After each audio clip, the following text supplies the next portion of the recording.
Nababahala po ang ilang miyembro ng House Prosecution Panel sa pag-usog sa June 11 ng presentasyon ng Articles of Impeachment laban kay Vice President Sara Duterte. At ang isang senador gustong malaman ang basehan ng desisyon. Saksi, si Tina Panganiban Perez. Gustong malaman ni Senate Minority Leader Coco Pimentel bakit anya nagpasya si Senate President Chis Escudero na baguhin ang impeachment calendar na inilabas ng kanyang tanggapan ilang buwan na ang nakararaan. Doon nakalagay na June 2 ang presentasyon ng Articles of Impeachment na magiging hudyat ng simula ng impeachment trial ni Vice President Sara Duterte. Pero iniusog yan sa June 11. 3 araw bago ang pag-adjourn ng sesyon ng 19th Congress sa June 14. Holiday pa ang June 12. Ang dahilan ni Escudero, may mga panukalang batas na prioridad maipasa ng 19th Congress.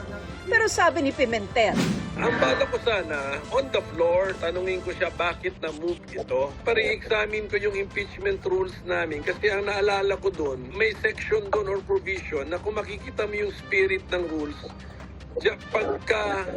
pagka nagsasabay ang impeachment at saka legislative matters, dapat ang nag-give way ang legislative matters, not the impeachment. sa Lunes, hihilingin ni Pimentel ang impormasyong ginamit anya ni Escudero sa kanyang desisyon. Pero pagbibilangin mo yung June 2 to June 11, sayang din yung time na yon kasi dapat yung time na yon pinapasagot na yung impeached official. Yun lang, that's it. Alam ko na wala ng trial action kahit June 2 man yan or June 11 man yan. Pero hindi ba sayang yung panahon ng June 2 to 11 na padala na sana ng summons yung impeached official.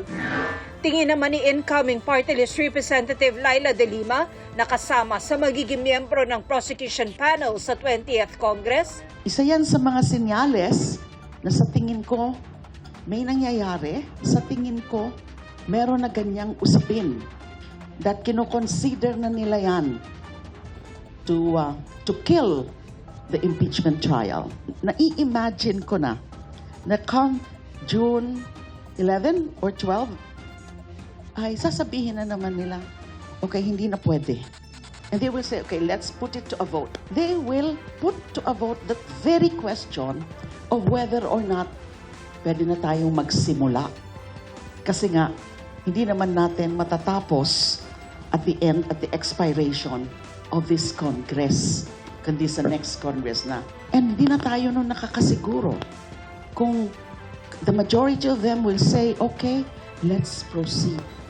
Nababahala pero wala umano magagawa ang ilang leader ng Kamara.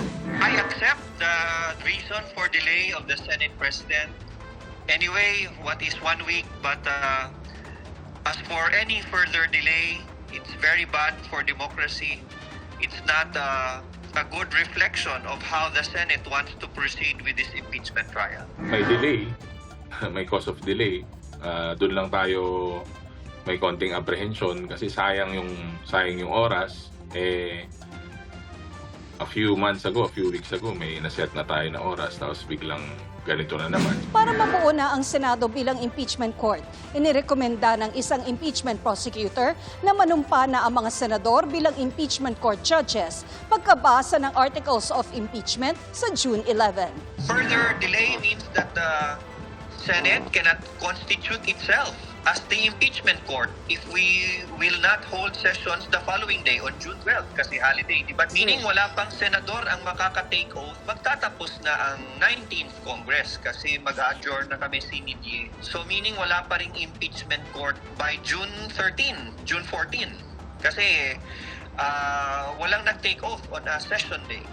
Sinisika pa namin makuha ang panig ni Escudero. Para sa GMA Integrated News, ako si Tina Panganiban Perez, ang inyong saksi. Arestado sa Pampanga ang Amerikanong sangkot umano sa pang-aabuso sa mga menor de edad at isa po sa mga biktima ang nasagip. Saksi, si Emil Sumangil, exclusive. Pinasok ng mga pulis ang apartment building na ito sa Angeles City, Pampanga. Pagdating sa may dulong pintuan, nagbukas ang nangungupakan. Dito na pumasok ang mga pulis para dakpin ang Amerikanong suspect sa pang-aabuso umano ng mga menor de edad. You are arrested for the crime of Republic Act 92. Ang pag-aresto sa Amerikano bunsod ng rescue operation ng mga pulis sa isang menor de edad sa paupahan pa rin sa Angeles City. At ito ang lumitaw sa investigasyon ng pulisya. Nagagamit lang sa kanya ng isang foreigner. Nagkasaagad kami ng entrapment or hot pursuit operations against dun sa foreigner. At sa pagtatanong pa ng mga social worker at ng mga taga-PNP Women and Children Protection Center sa batang biktima, Based doon sa revelation niya, mahigit 1 year na siya inaabuso ng certain foreigner na ito. Last year, 2024, until na ma-rescue namin siya. pansamantalang nasa PNP WCPC custody ang nailigtas kung saan siya isa sa ilalim sa counseling. Kasama po ito sa psychosocial needs po ng mga bata kasi nga po part of it po kahit po hindi pa lumalabas ngayon yung mga triggers, yung mga traumas, probably meron at meron po na tumatatak sa kanila at probably meron pong effect sa kanila. Tumanggi ang Amerikano na magsalita.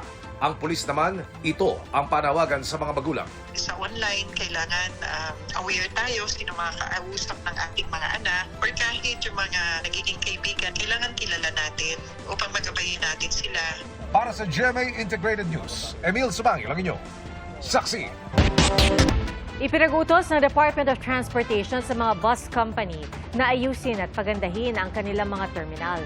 Ayon po sa DOTR, bibigyan nila ng 60 araw ang mga kumpanya ng bus para sumunod sa batas.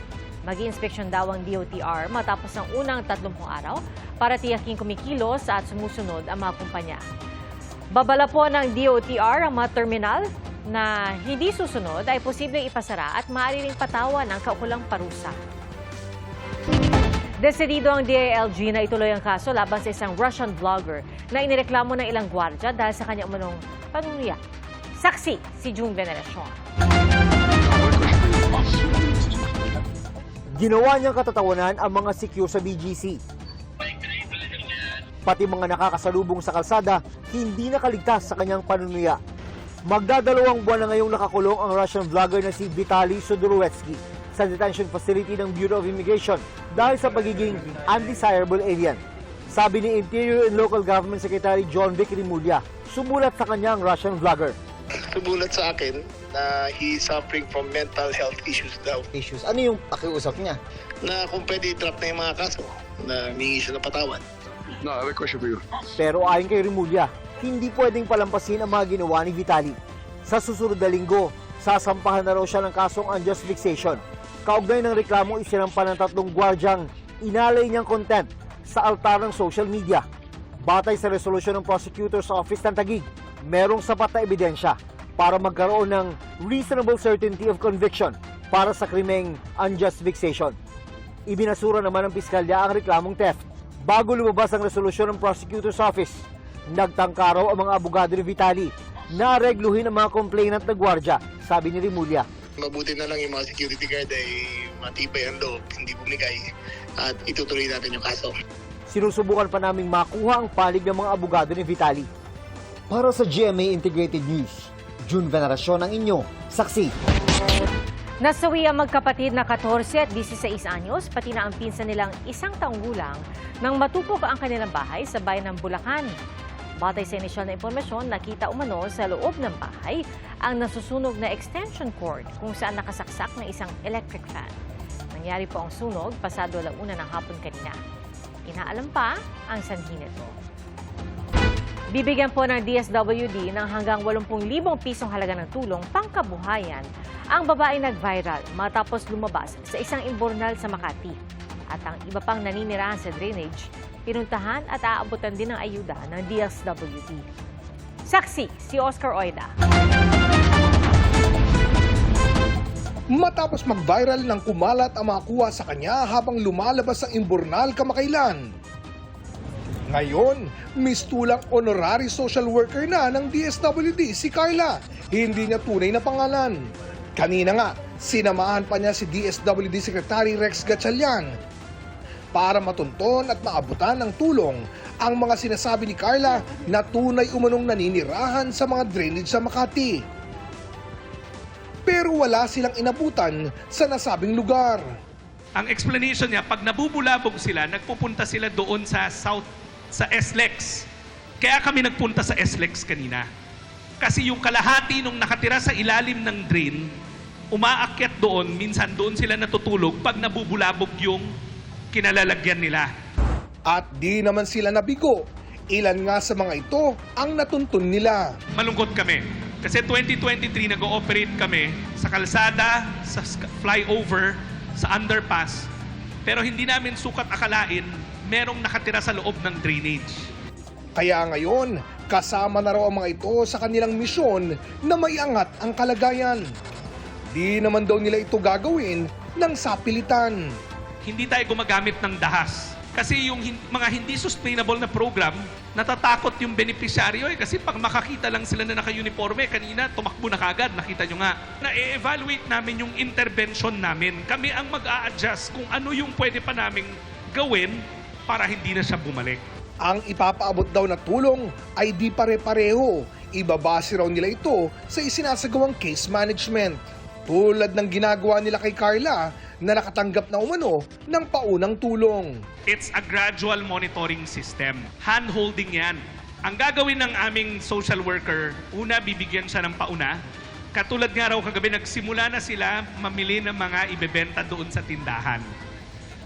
Then, imamonitor natin sila ulit. Pag nakita natin na maganda yung takbo, dadagdagan natin hanggang sa mabuo natin yung 80,000. Para sa GMA Integrated News, Oscar Oida, ang inyong saksi.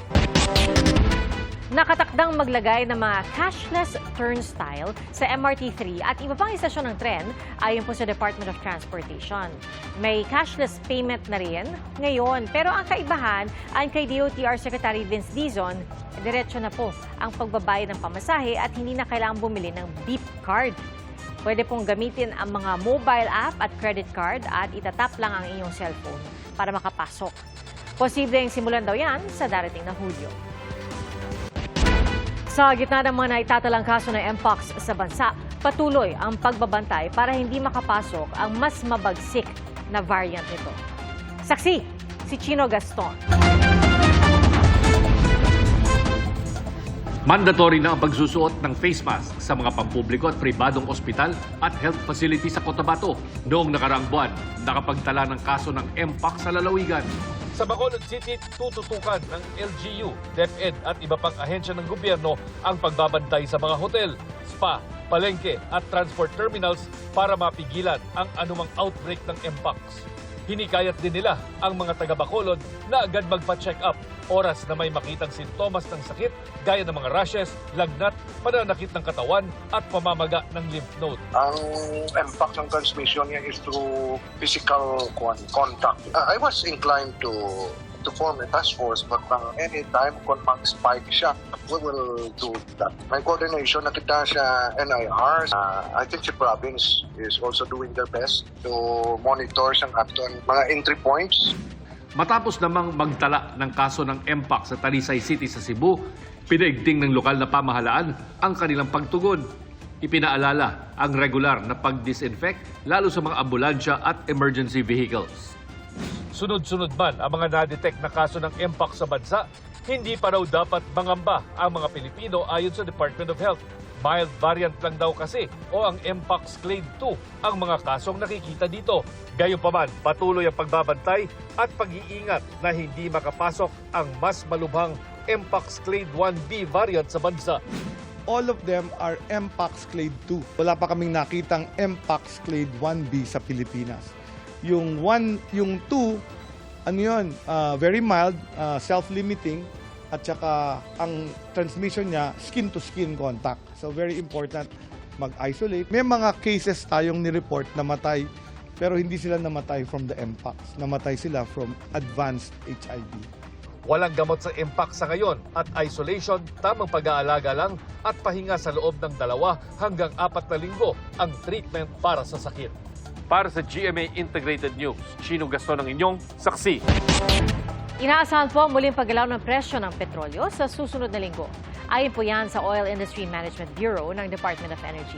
At batay sa 4 na araw na trading, posibleng walang paggalaw o di kaya ay tumaas na hanggang 40 sentimo ang kada litro ng gasolina. Posible ang 20 sentimong rollback o di kaya 30 sentimong taas presyo sa kada litro ng diesel. At sa kerosene naman, hanggang 10 sentimo ang posibleng bawas presyo. At kasama po sa mga dahilan ng paggalaw ng presyo, ang tensyon sa mga bansang pinagmumulan ng langis, ang desisyon ng OPEC Plus na itaas ang produksyon sa Hulyo, at ang pagbagal ng ekonomiya, partikular sa Asia. Target matapos sa loob ng 10 araw ang pagsira sa mahigit 6 na milyong balota na hindi nagamit noong eleksyon 2025. Saksi si Mariz Umal.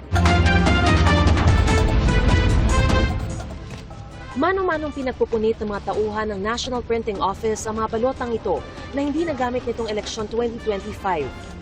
Mula sa kabuuang mahigit 68 milyong na imprentang balota, aabot sa mahigit 6 na milyon dito ang kailangan sirain. Gayon din ang mahigit 32,000 accountable form. Kasama sa mga sinira, ang mga depektibong balota o yung mga hindi pumasa sa quality control na mga sumuri at niluwari ng makina kaya hindi na ipinadala sa mga voting precinct. Pati kasi ang destruction ng ballots ay prescribed by law, election law. Kailangan namin sundin to the letter how it should be destroyed. Mula sa mano-manong pagpupunit ay ilalagay ang mga sinirang balota dito sa mga baldohang tulad nito at sakay-sasakay sa truck para dalhin sa Pampanga at doon tutunawin. Target ng COMELEC na matapos ang prosesong ito sa loob ng 10 araw. Pero meron sila ng hanggang katapusan ng Hunyo para kumpletuhin ito na siyang pagtatapos din ng election period. Isa sa mga pamamaraan ng disposal committee could also be burning. But the COMELEC does not want to choose burning because it's not good for the environment. Layon daw ng pagsira ng mga balotang ito na matiyak ang transparency, maiwasan ang posibleng anomalya at tiyaking ginagastos sa tamang paraan ang pondo ng bayan. Ang pagpupunit na ito sinaksihan ng PPCRV. Naka-livestream din daw ang buong proseso. I-destruct natin yan to also signify the close of the election. Ayon sa COMELEC, hindi obligadong bayaran ng gobyerno ang mga depektibong balota at sasaluhin na lang ng provider na Miro Systems. Nadoble naman daw ang wastage kumpara sa nasa 3 milyon lang nung nakaraang eleksyon. Mas maraming error na nangyari. Tapos may TRO pa tayo. Milyon yun bawat tigil. Isa rin yun sa nagdadagdag. Way to minimize the errors. Yung sinasabi namin ngayon, mula kanina, dinidiscuss namin, na we will start preparing for 2028 in 2026. Para sa GMA Integrated News, Mariz Umali ang inyong saksi. Mga kapuso, maging una sa saksi. Mag-subscribe sa GMA Integrated News sa YouTube para sa iba't ibang balita.